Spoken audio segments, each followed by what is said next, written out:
I'm a little late to the party, but I saw The Shadow Strays on Netflix. Let's talk about this Indonesian action film. Operator 13, Anda ditugaskan menunggu sampai pemberitahuan selanjutnya.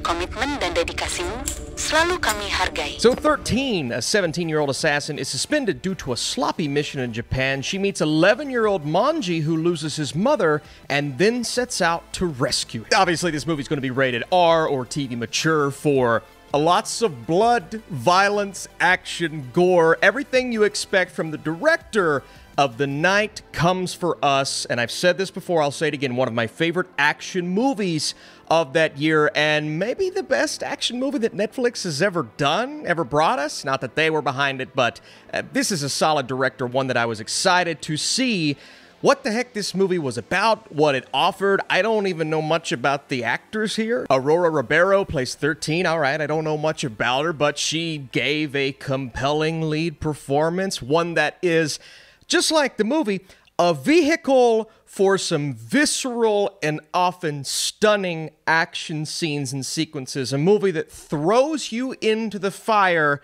immediately and then continues to provide this pacing that just, I mean, the film never lets its foot off the gas. And it's such a simplistic story, and I think that's going to get in the way of some people enjoying this. And there were times where I was wishing the story was offering more, because it essentially becomes a quest for revenge or a search for this young boy where she has to just mow through these people to get to this boy. And there is, you know, a lot within that you can do and some emotions that can come from that type of story. But at the same time, we're just kind of here to soak in the action, and I'm okay with that. When you deliver a movie like this with this much attention to detail within the cinematography, within the shots, within the way they compose certain fight sequences, whether it be the warehouse scene or some of the more creative, like I think of movies, you know, John Wick and Bullet Train, where they're super creative with the camera movements, but also how the scene paces itself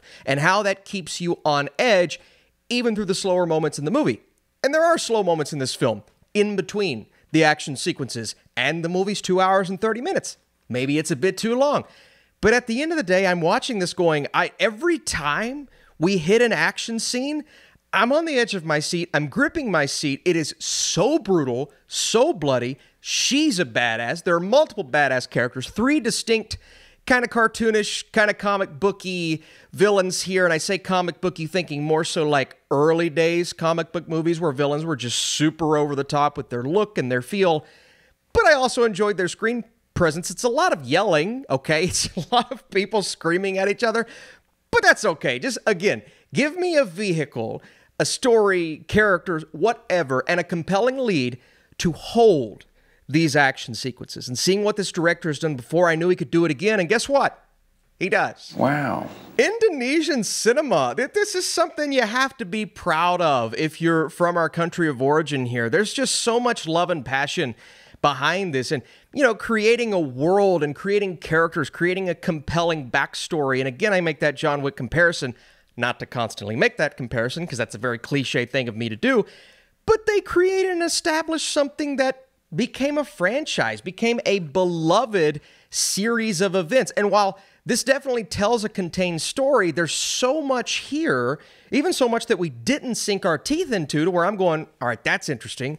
I like that character. I like what we're all about here. I like the suit. I like the outfit. It looks sweet. But it's not just the action sequences. It's the attention to detail within the gore. It's this hyper-violent, almost over-the-top type of, you know, you're watching a Quentin Tarantino movie, you don't expect that level of over-the-topness. If you don't know it's Quentin Tarantino, same case here, right? You may expect this to be bloody and action-filled, but it's just really gory and brutal, and like every bone crunch and snap and slice, you're just like, ouch. But again, I love his style of martial arts. I love how that kind of carried over from his previous film, which I was a massive fan of, to this movie that, you know, I feel like The Night Comes to Us is more like that throwback 90s type of storyline. There's more of a novelty to getting something like that today, as opposed to this movie that does feel more like it's trying to be like an over-the-top graphic novel adaptation at times, and we've seen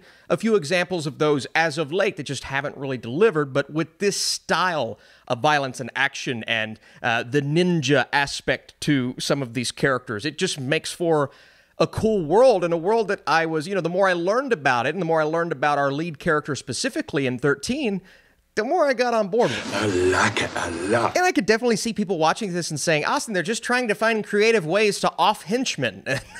I get it. There is a lot of creativity within that, but at the end of the day, the plot is simple. The story is simple. I keep saying it's a vehicle for showcasing these types of things. And I do wish a couple of things here. I wish I was more invested in that story, liked the characters, liked the world. The story itself, very simple. I also wish I felt a little more when certain things happened, and I didn't feel as if some characters were super over the top and cartoonish. Others were a little more grounded and more serious, especially that core relationship. She's on the hunt for someone that she feels an emotional attachment to. That's very deep. And then you've got these other aspects that are a little, you have those conflicting tones. But again, I've watched movies this year, specifically Indian cinema, that have those conflicting tones, yet it works oh so well.